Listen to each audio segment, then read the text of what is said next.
Shashi Tharoor and Joseph Zacarias, a latest book, of course. I have a kind of a habit to go to the airport bookshop while flying to any destination. So I buy a book which you can read in the flight, and eventually it becomes a kind of your collection for your personal library. To my surprise, most of the time I go to the airport and I found a new book by Shashi Tharoor. That's amazing. At least, gap of few months. He's a prolific writer, thinker, and I think, his books are history buffs' delight, as well as he's a great social commentator, a brilliant writer and thinker. I became the fan of his writing after reading India, Midnight, to the Millennium and Beyond. I believe I read it in 2008 or 9. And then the rest is history. The new book, actually, has composed aphorisms. It's a very interesting literary form. And along with the debut writer, Joseph Zacarias, I think his first book, I guess. It's very interesting, very interesting. It's a kind of a companion.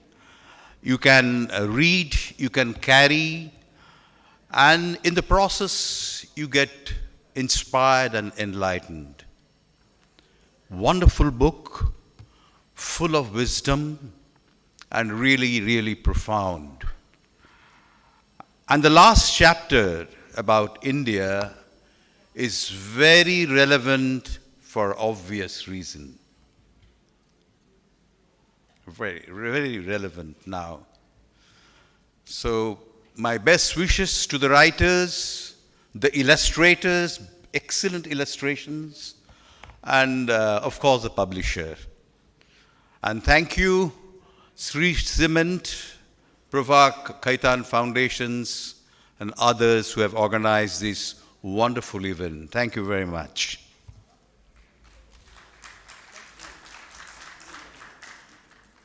Thank you, Mr. Gautam Ghosh, for your kind words. Now it's time to move to the most awaited part of the session. I now request Ms. Poonam Kaur to take the stage and initiate the conversation with Dr. Tharoor. Hi. Namaskar, Kolkata.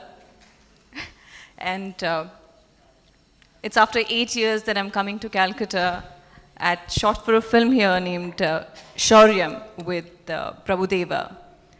And whenever we come to Kolkata, it's all about Ma Durga. So all the women out here who are so beautifully dressed, in South India where I belong, women are very traditional. When you go to North, they're kind of warriors. And when you come to Kolkata, you see Navdurgas, the intellectuals, the beautiful, in the complete self of what a woman is. So I'm really, really glad that Ehsas women, it's just so beautiful to just listen to this, Ehsas and women together. I'm glad, ma'am, thank you for calling me here. It was almost 1 year back where I requested, sir, that I want to attend one of the Jaipur film festivals, and I was like, I really was inspired by his story where I was going through an autoimmune disorder and I had to stop all my work. And then sir told me that when he had asthma, that's when he started reading. And that's how it became a habit. So instead of getting depressed, I started reading, I started learning, I started working for weavers. And I think I have a rebirth. So the credit goes to you for inspiring me And Thank thank you. you for giving me an opportunity and to talk to an intellectual like you, for a Sardarni like me, and a filmy personality. I'm quite nervous, but I hope all the women out here, I think he's the Shah Rukh Khan of politics, right? I mean, looking at the women out here, I was like, everybody, you charm every person, and you give competition to I don't know who all. So, men, stop the jealousy. Let's start the conversation. Well, simple sentences have a great meaning and a greater impact. I saw that you've dedicated this book to all your 3 grandchildren. I want to know, are these your personal experiences or observations? And with the quotes which I have marked, I want to know what your experience and who that was who made you think the way you did. That may not be the wisest answers to give. But a little bit of it. I think one of Kofi Annan's aphorisms that I didn't include in the book is, there are no stupid questions, there are only stupid answers. And politicians, unfortunately, have not always learned the art of declining to answer a question that might get them into trouble when they answer, whatever their answer might be. So I'm going to try and do a little better than many. But on the first thing, yeah, I mean, I dedicated it to my grandchildren, the hope that one day this might actually mean something to them. Who knows whether it will or not. They're all too young to read any of these anyway, but when the time comes, we'll see.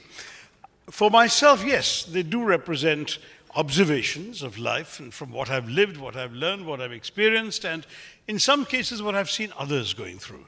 So it's a question of, I mean, the aphorisms themselves represent, as you know, a short, simple statement which actually attempts to express in a pithy and sometimes witty way a profound truth or a serious observation about life, about the world, about people, and so on. And I got into this almost by accident because my publisher, David Davida, wanted me to do a book of aphorisms because he said a lot of my existing writing is full of these kinds of observations, and why not put them, why not come up with aphorisms in a book? And I wasn't terribly keen on sitting down and writing aphorisms until suddenly, out of the blue, this friend of mine, Joseph Zacharias, who had worked for me in my MP office in Thiruvananthapuram, and we'd parted as friends, but we kept in touch. He decided to write a book of aphorisms himself, and he sent it to me asking whether I could find a publisher. So I happily sent it off to David Davida, and I said, look, here it is. You wanted me to do it, but somebody else has done it. He promptly read it, and then he said, look, half these I don't mind, the other half I can't publish. So he said, here's the deal, why don't you do the other half? And then we'll have a complete book, and you'll only have to write half a book. So again, that was a little tempting, and also I said, first of all, it's Joseph's right whether he wants to withdraw his book from you and offer it to some other publisher the way it was, but he instead leapt at it and said, no, let's do this, please do it with me. So I sat down over time and came up with some of my own thoughts and observations, some of which, but very few, are from my books and speeches already, especially the ones that Gautam referred to about India, most of which have already been expressed in my writings and speeches. But also a lot of observations I'd never put down in writing before from life and experiences and all that. And then some of Joseph's, which David felt didn't work very well, I thought were salvageable, and so I rewrote them in a way that was perhaps more suitable. And the result is that we have this book, which is a joint effort in an unusual way. That wasn't two people sitting down and thinking together. It was two people writing separately, thinking separately, and then it came together in this way. I might add that when it came to the publishing, the publisher decided to put a little code little key at the end. So there is a page and a bit in which David has listed all the aphorisms I wrote, all the aphorisms Joseph wrote by numbers. Yeah, the odd numbers and those are that were his, jointly done. Yeah. And that's fine, because if anyone is ever curious, because if I'm asked to account for some of Joseph's somewhat eccentric observations, I can always say, look, this was his check, it's not mine. And sometimes where I can stand by something, I will do so. So fire away. I went through the whole book and then I marked quite a few of them, and half of them was like, oh, I'm going to ask this question to sir. And I was like, oh, from here I'm going to get some secret of his life. And then I go and see, oh, that's a Joseph quote, so I'm not getting anything from here. No masala. So we filmy people need Actually, masala. Sandeep even said, the head of the foundation, why not bring Joseph over? But I don't think Joseph was terribly keen. He's battling some health issues right now. So you've only got me.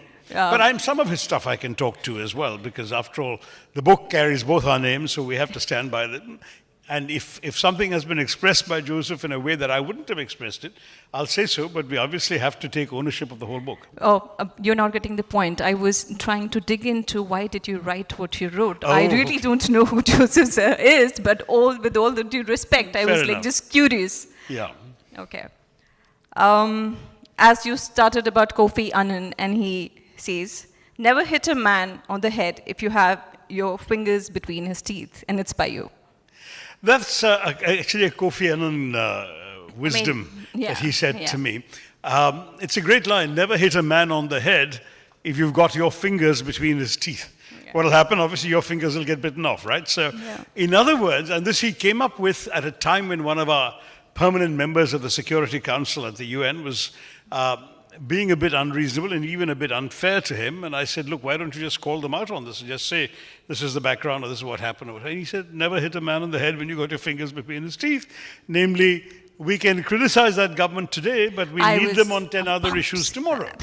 And therefore, we can't afford to antagonize them because we will lose far more than we will gain by hitting them on the head. No, when I actually read that, I was just thinking of Modi ji. I don't know why. And I was just thinking about ED and IT. About? About Modi ji. So, and I was like, maybe this is a political experience more than anything. There may be some politicians who've got their fingers between his teeth, but I don't think I'm in that position, so it's all right. Okay, I'm not getting any masala. Okay, I don't know if I really would agree to this. The easiest thing in life is letting go. It is also the hardest thing. I think letting go is the hardest thing. Don't you think so? I mean, is it the easiest thing? I'll tell you why it's easy, because often it takes very little effort to just give up, letting go. But then it's hard because anything that's important enough for you to make a conscious decision to let it go can also leave you with lots of lingering regrets, associated issues, problems, pain. And so letting go is also a very difficult thing, whether it's a job that you are attached to, whether it's a relationship you're in, whether it's almost anything. For example, many of you must have been through the experience of your children growing up, and suddenly, you've been used to telling them everything they should do and not do, and then one day, suddenly you realize you've just got to let them go.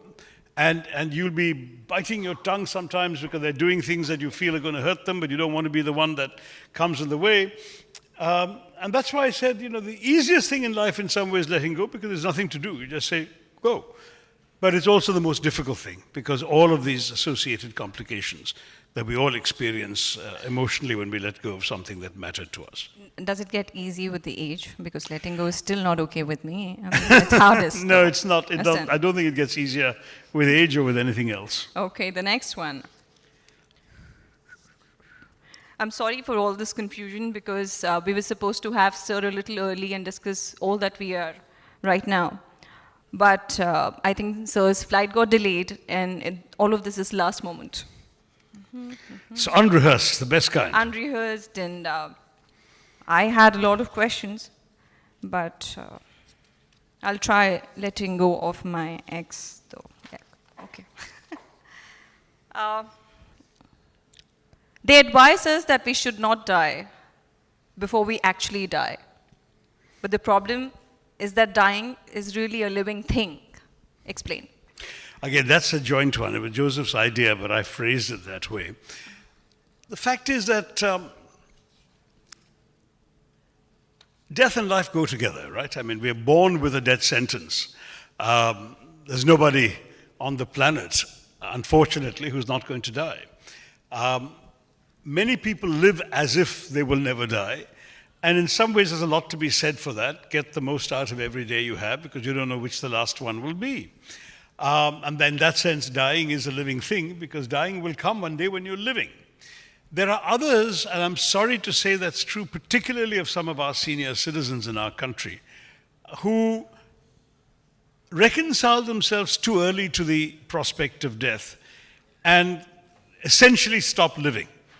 And that, to my mind, is a great pity, because just as somebody in their prime of life may have no idea that there will be no tomorrow because something horrible is going to happen today, somebody who thinks they're old and past it may have 20 years ahead of them, and they've wasted those 20 years essentially sitting around convincing themselves that death is imminent.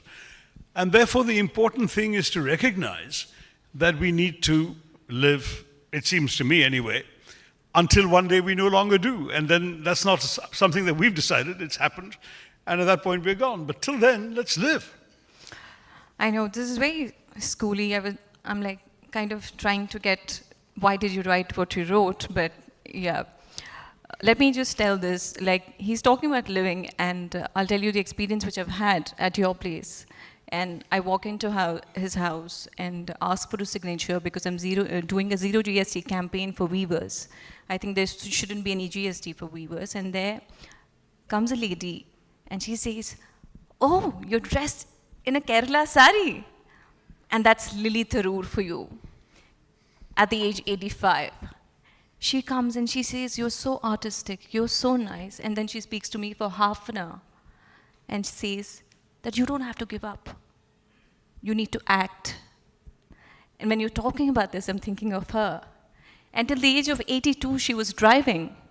And I was trying to kind of help her move from here to there. And she said, "You don't have to do that.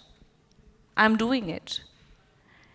And the woman she is, and I think that was a point of time, your sister was also there, and you were launching a book on her name. And I got the opportunity to spend time with her. And I should tell you that all of this, which is of Shashi ji, is inspired by a woman named Lily Tharoor. And I've seen it with my eyes. And she lives life, even at 85, like a queen. So please clap for her. She's amazing. That's very sweet of you, thank you. She'd be even more grateful that you reduced her age by a couple of years. No, but that's the experience which I'm sharing, because when you're saying things, when people are inspired by you for the way you are, the lady gets up at 6 in the morning and right in front of her are 5 newspapers. And she's going through everything. And then she says, "Poonam, I have to check my email." And I'm like, oh, I don't do this. And the discipline that she has. And I think when the doctors tell her that you take rest, and she's like, "No, let's play words." And she would literally fight for marks. And I'm like amazed that how beautiful your family is and how amazingly they live here. I mean, the way you are is mostly because of Lily and the way your family is, and thanks for that. Thank you. Matters of faith. If you know the truth, don't reveal it. Otherwise, you will have to spend all your time lying about it. That's Joseph, and he spent a while in the Delhi bureaucracy before retiring prematurely and going back to Kerala, where I discovered him. But some of these insights, don't reveal the truth if you know it, that's not me at all. I'm revealing the truth all the time, which is not a good quality in a politician. But his advice is, keep quiet, because otherwise, once people realize you know the truth, they're going to try and get it out of you and have to spend all your time concealing it, which is a typical Delhi bureaucratic insight, I think. Not mine. I think it's completely different and opposite to you, because whenever you speak the truth, they say that it's a lie. And Dr. Tharoor is a man who would never lie. He would just talk on your face and get all the criticism that he does. And I have seen it, and I have seen him just telling him straight on the face, "No, you're not fit for this." And I've seen him encouraging students to go ahead and say, "Yes, I think you have the talent for this." And we don't get honest politicians, and how do you manage that? Like, so much of honesty in your game, like how? No, I think honestly, sometimes you need to be a bit diplomatic about the truth, because you don't really always want to express unsavory truths to people who are not prepared to absorb them. And so there are ways in which other things can be said. I mean, the Western expression, the white lie, doesn't mean what the expression means here. White lie in America or England is a lie that doesn't hurt anybody. Sometimes in India, people say white lie when it's really a blatant falsehood. It's not that. A white lie in the West is one that you say that doesn't hurt anybody. And I remember President Carter's mother, Lillian, who, like my mother, was a very feisty lady in her 80s, was interviewed by somebody who was very skeptical about President Jimmy Carter going around saying, I've never told a lie, I'll never tell a lie, and so on. So they asked the mother, do you really believe your son has never told a lie? And she said, oh, he's told a couple of white lies, I'm sure. So, the reporter was very satisfied. She admitted he's told a lie. Give me an example of one. So the mother of President Carter said to the interviewer, well, for example, when you arrived today, I told you I was pleased to meet you. So what is the... I would not really go where I want to, but let me just put it in a diplomatic way. What is the biggest lie you told to a politician or a mate? To a politician or your, you know. Oh my gosh, no, I think with I think you're the only one who can get away with paradoxical prime minister and just be there at the Bhavan without any raids. With politicians in India, it's much better to tell the truth all the time. A, they won't believe it anyway. And B, you don't have to then keep your lies straight. Because if you told the truth, then if somebody else asks you to cross-check something, you are saying the same truth. Whereas if you told a lie to one person and he's repeated it to another person, that person comes to you and asks you about something and you tell them a different lie or tell them the truth, and the whole story becomes confusing. So in life, as in politics, it seems to me simplest to just say the truth all the time. You won't have to take any great trouble to keep your story straight. Biggest lie you told to a politician? I haven't. You haven't? Huh. You want... That stopped that line of questioning, didn't it? I was like, yes, I am not getting there. Kabhi answer nahi aayega. Okay, I think we should have an exercise about this one. List the things that irritate you about others, then strike out all the items you can recognize in yourself. That is a Joseph one, at least originally, and I think it's a very good insight. Because when people get irritated about other people, they're very reluctant to look in the mirror and see for themselves that they're sometimes guilty of the same failings that irritate them in other people. So what this aphorism says essentially is, you are irritated by Mr. or Miss X. Write down what irritates you and then ask yourself honestly, do you do the same thing? And once you've cut them out, then you'll know what's left, if any, that you can truly be irritated about. It's not a bad word for living. We tend, that you all know the old expression about when you point one finger at somebody, three fingers are pointing back at yourself. And that's something that's very true for all of us. We are quick to spot faults in others, slow to recognize them in ourselves. These are certainly life lessons for all of us, and I'm still not getting into masala, so I'm going ahead with another one. Is this about you? I just want to know, because the single most important quality in any human being, whether a political leader, a cricket captain, or a spouse, is temperament. Charisma, intellect, and eloquence, how do I pronounce that? Eloquence are no guarantee of success. A calm temperament can be trusted not to let you down. Because I've known that you've had situations where you've got angry and, it was difficult, but none of us saw you getting angry with anybody who's hurt you, who's been unfair to you. So did this come out from that experience? In politics, I've had more than my fair share of I think, unfair and unjustified attacks. But yeah, I think a calm temperament is hugely important for all sorts of reasons. For your own self-preservation, but also, frankly, to deal with any situation. Losing your cool never helps. Never helps. And it seems to me that people who allow themselves the indulgence of just getting angry and losing control of themselves have actually done more damage to themselves than to whoever they're angry with. I think in many ways, and I've seen this in relationships, whether it's a man-woman relationship, whether it's the the qualities of a political leader or a manager in an organization or an office.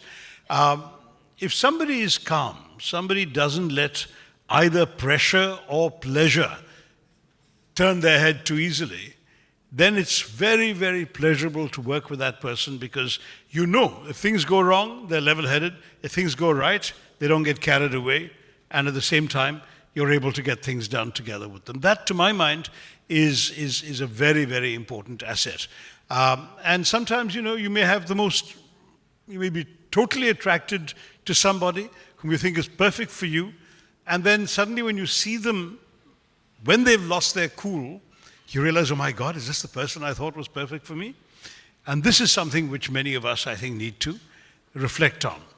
I do believe that for any of these situations, politics, work life, marriages, whatever, temperament is key. It really makes a huge difference. And this is something that has come out of long observation and experience. Yes, I agree with it completely, but a politician talking so much of sense is like a little surprising to me, because when we look at the parliament today, all that you see is people angry, agitated, abusive, and the more abusive you are, the more successful you get in nowadays situation. So if you're still practicing, and if your friends, your colleagues, who I know are practicing this, I think it's amazing. Because in a world which is filled with negativity, anger, abuse, and that's what is used as a weapon of, of war, of power, of politics. And we still have people like you and many others who are talking about peace, and I think that comes out of the experience from United Nations, and thank you for being you. And let me say, there's actually another one in the book, which is from Kofi Annan again, my old boss of the United Nations, which in a sense speaks to something of the same thing, but in a very different way. One of his Ghanaian aphorisms, like the one we've already discussed earlier, was, "When the sharks bite you, do not bleed." I remember him telling me this when he was himself the victim of some very, very serious accusations when he was Secretary General of the UN. And he was staying calm. You could see the pain and the tension, but he was staying calm throughout it all. And I said, "But what does that mean? When the sharks bite you, of course you'll bleed." And he said, "One day you'll understand." And I sort of filed that away at the back of my head, and I understood finally when I became the victim of unjustified, unfair, and truly cruel attacks. And it struck me that the wisdom of what Kofi was telling me was, bleeding in the metaphorical sense was suffering openly or overreacting to what others were doing to you. And you're giving them the satisfaction, you're giving the sharks the satisfaction of having made you bleed. But if you essentially stay calm and focus on what you want to do, and you carry on doing it regardless, the sharks are puzzled. They've bitten you and you haven't bled. And they perhaps lose their enthusiasm to keep biting you. And I must say, in my case, that worked. I just absolutely refused to allow others to define who I was. I just carried on doing my own thing, and eventually, when the truth came out, I had not wasted my life in either anger or self-pity or recrimination. I had just gone ahead and lived my life, and that's exactly what Kofi's wisdom was. Actually, and that again is a matter of temper. No, I was about to come to that, but he needs a huge round of applause for this, because I've seen him really being calm and in the most evil time, and where people would just encash on this. And I don't know if I can say this, because one of the days I was speaking to Mr. Amar Patnaik, and there was a discussion which was happening in a room of MPs, and he's like, "Do you know, in this world today, where everybody and everything is sold for money, Dr. Tharoor was offered crores of rupees, and just for his ideologies and principles. Even on threats and abuse, he didn't shift, and he stayed calm, and he stuck to his principles." And we all know what we're talking about. So, sir, I'm like totally inspired, and I know that you've been offered so much, and when you rejected the offer, so much went against you. And I think that really is true courage. So please, I want to really clap for him. You're very sweet. Well, look, the truth is, I think for every one of us in this room, there are some things that are beyond price. Yes. And your integrity, your honor, your values, your beliefs, all of those things, people can't put a price on them. With what's going on in our states, in Telangana and Andhra Pradesh right now, I think everybody's jumping from here to there. And the first generation of politicians, or politicians like you, or humanitarians like you, or a combination of a politician and humanitarian is very, very rare. I have always told you this, requested you this, and people like you and somebody who I truly admire, Manmohan Singh ji, I always thought that you need to have institution named on his name. It is just not the book, because he is very rare. Manmohan Singh ji is very rare. And we have limitations not because you don't want to do anything, but the others don't want you to have your own, legacies and name written on institutions. And we have names of humongous politicians just writing without any content. So one day, it's my dream to see an institution, a library, or something on your name which defines you with your principles. Today, another Fortunately, one. if it's after I'm gone, I'll have nothing to do with it, so somebody will have to have the idea and follow through. But thank you for the thought. No, please don't say that. Here it is. Aspire to set up institutions, not to run them. Yeah, that again is a Josephism. Aspire to set up institutions, not to run them. And I think the logic of that is that people with the vision to set up an institution are not necessarily the best people to manage or administer them. I'm not sure that's entirely true, because I've seen some institutions set up by people that have, in a sense, defined their success because of the person who set them up. But it's also true that a number of major institutions in the world today were set up by visionaries who then got fired by their own boards. You've just seen in today's news the OpenAI AI chief, Sam Altman, has been fired. We know that Steve Jobs was kicked out at one point from Apple. Tagore was kicked out of Shanti Niketan, right, by the Modi government, but by then he was long gone, so he may not mind too much anymore. But anyway, the courts have brought him back. That's the sort of thing that, but in the case, unlike the case of Tagore and many of the other cases, arguably the institutions did better after their founders left, because new people who may not have had the brains to, or the vision to set up the institution, but had the capacity to run them better, were able to take it to great heights. That's the possible argument. And we're seeing this certainly in the private sector. I mean, the chap who invented Uber got kicked out of Uber. There are lots and lots of people where the institution exists and continues and thrives, but the individual who set them up has been defenestrated, to use one of my favorite words, thrown out of the window.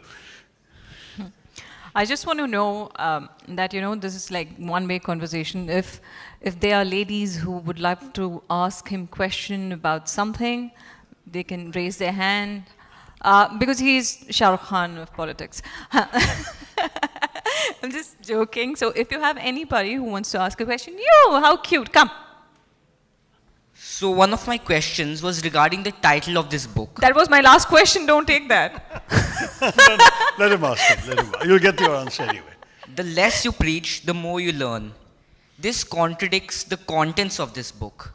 The very content of this book is advice to the new generation about how to handle society. So why did you choose this particular title? I'll tell you why. Because in fact, these are meant to be observations, not preachings. They're meant to provoke you to think about what the observation contains, and you are free to agree or disagree with them. Even as I said, I disagree with some of Joseph's observations, but they're there. And the idea is to provoke thought. Whereas those who preach are convinced that they know all the answers, and they're telling you what's good for you. We're just saying this is what we have noticed about the world. Now you may agree, may disagree. But those who don't spend all their time giving other people lessons, they will learn much more because they'll have the time to listen, to read, to absorb what other people are also going through. And that's why the less you preach, the more you learn. I found this rather similar to the Bhagavad Gita. There are two ways in which you can look at the book. First is from Arjuna's perspective. He had a very open-minded perspective. He wanted to learn more through it. And the other one was Dhritarashtra's perspective. He followed cynicism. He criticized the book. He listened to what he wanted to listen, and he wanted to criticize Krishna for his actions. It's an interesting observation. See, Arjuna is assailed by doubt and uncertainty, right? I mean, he's got to go on this war. That's his dharma. But the problem is that he's going to have to be fighting against and perhaps killing his cousins, the people he's grown up with, played with, shared a life with, shared kinship with, blood with. And he's saying, how can I do that? How can I possibly see all these friends and cousins and relatives on the other side and kill them? And Krishna's basic lesson to him, there are many, many lessons in the 18 parvas, but his essential lesson is do your duty, do your dharma, do what is right. Don't think about the result. Because your job is to do this, to defend dharma by going and conducting this war. Now from Dhritarashtra's point of view, he's on the other side. He doesn't particularly want Arjuna going and killing his descendants, right? So you've got different perspectives, and that's the honest truth about life, is that very often what you understand depends on what your assumptions are. And I can, tell you that in many, many cases, the same set of facts, the same information can be approached by two different people with different background, different interests, different assumptions, and they'll hear different things. One of my favorite stories, I've told this many, many years ago, but not recently, so I'll inflict it on all of you, is about when the American agricultural expert comes to India during the Green Revolution, and he goes and visits an Indian farm.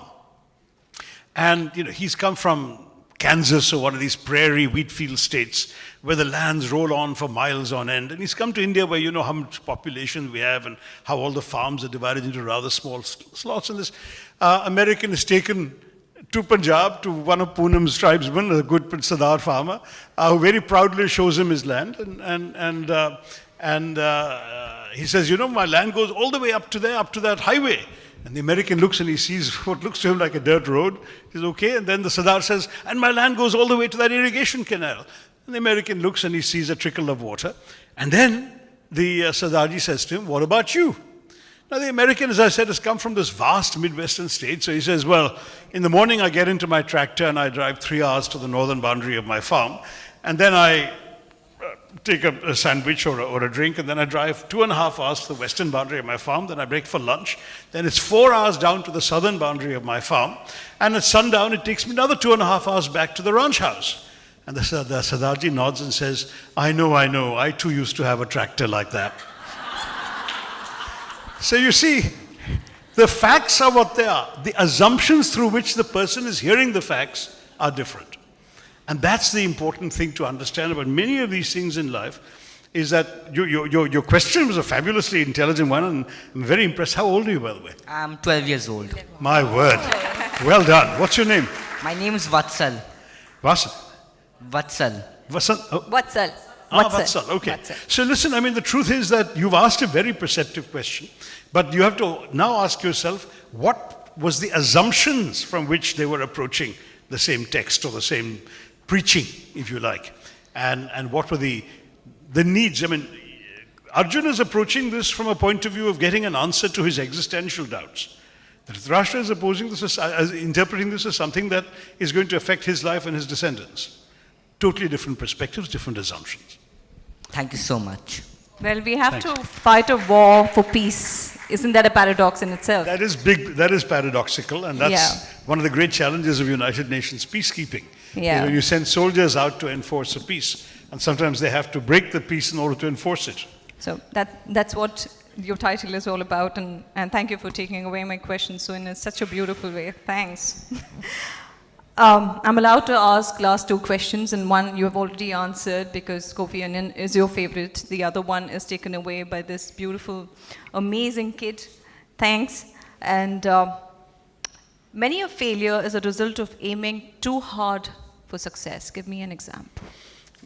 This one. Is this Aiming yours? too hard for success, yeah.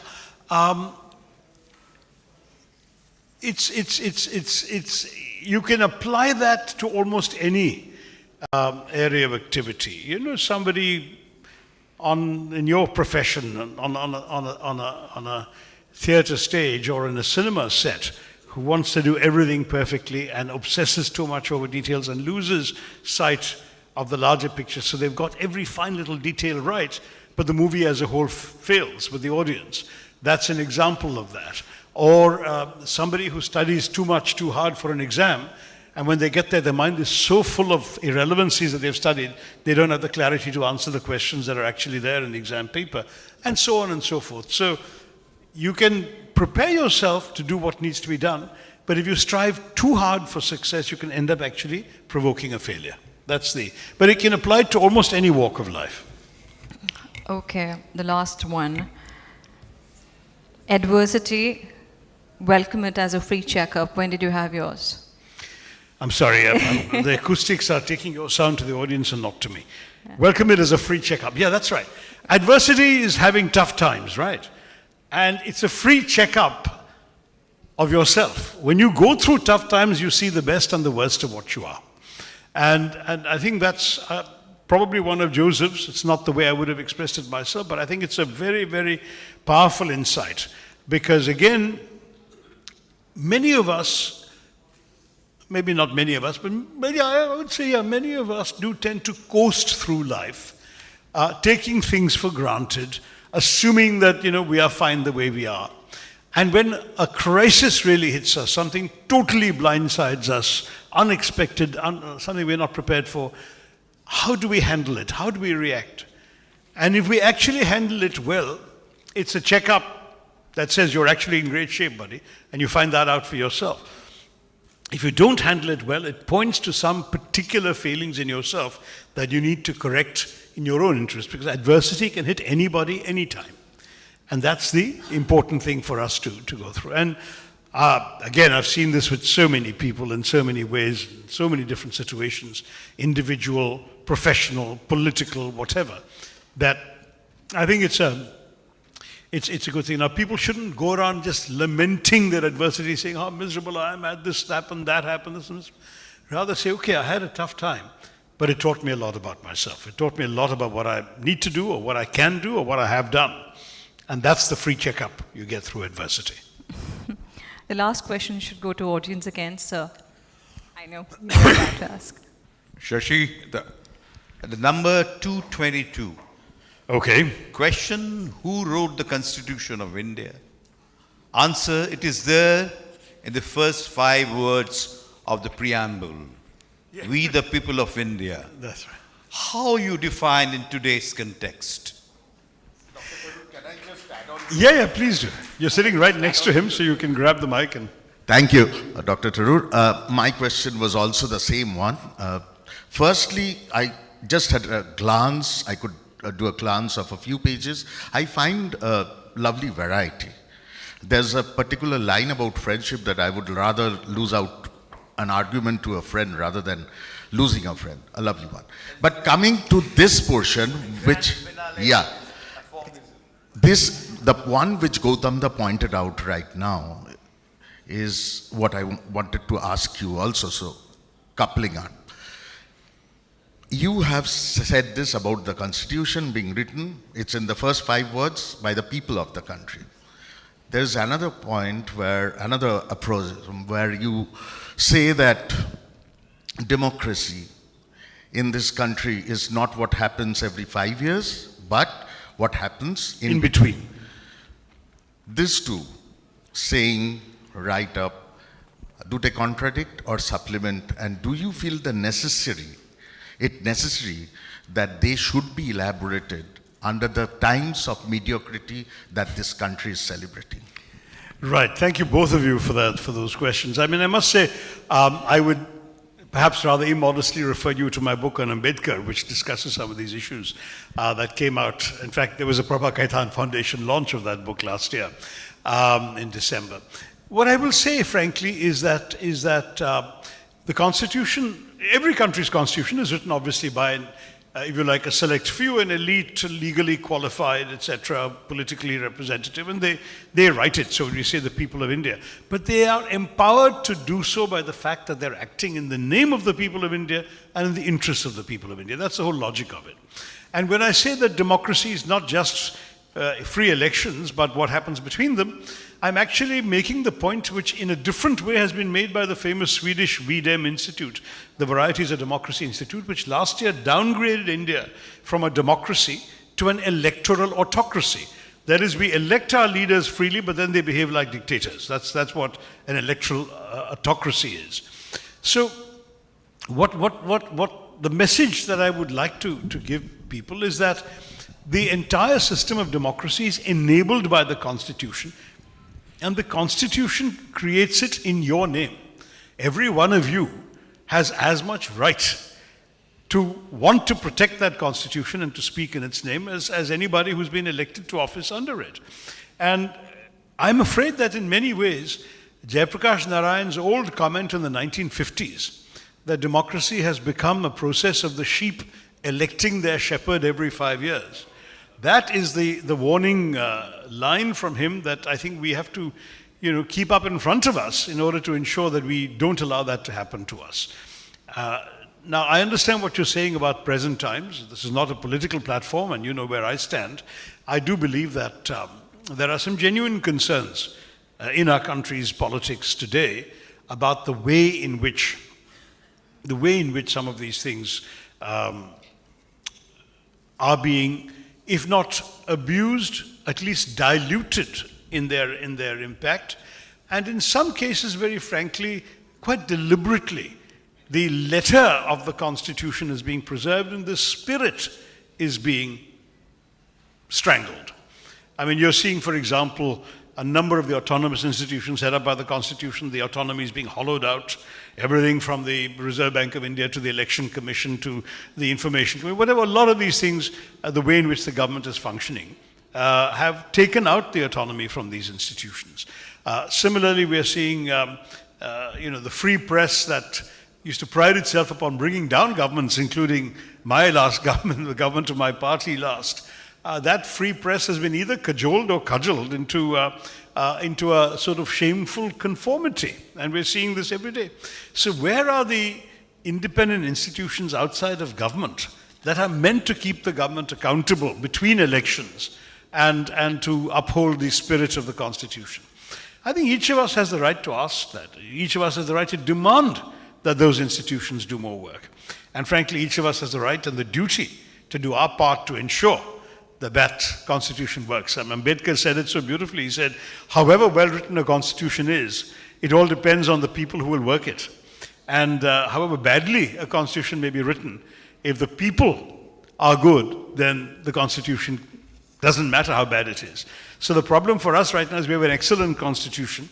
We have it being run by people of bad faith, and the people in whose name it was written need to do more to claim it back for themselves. That's amazing. For the title of this book, as soon as you enter Sir's house, you would see Bhagavad Gita. You would see 6 o'clock in the morning, there's a puja done at home. He treats everybody equal. And he's somebody who can teach Hinduism for the way he is and what he practices, which is peace. And I'm sorry, it is a little political note. And the way you're saying, the less you preach, the more you learn. I think nowadays the preaching of Hinduism is all about earning. And not about learning. Not about learning. So you practice what you're saying, and we learn a lot by knowing about you. So I'm glad that you gave me an opportunity, and you're a true Hindu who can actually teach a lesson to a lot of Hindutvavadis who are just talking rubbish. So true Indian is good enough. Thank you. Thank you very much. Thank you so much for giving me this opportunity, and thank you that I was a girl who ran to you and said, can you please give me an autograph, and are we going to get Kohinoor back? And today, to sit with you, to be encouraged by you, to get support from you for my Weavers' cause, I think I'm humbled, I'm honored. Thank you each and every person over here. Thank you all the beautiful ladies. Thank you Kolkata. Thank you Prabha Khaitan Foundation. Thank you. Thank you, Ms. Poonam Kaur, and for the conversation. Maybe she didn't get a lot of masala like she wanted, but I think we got a lot of wise words from Mr. Tharoor, and let's give him another round of applause. I would like to share a short personal story.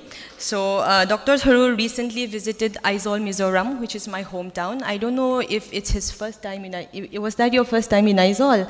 Yeah, so that was his first time in Aizawl.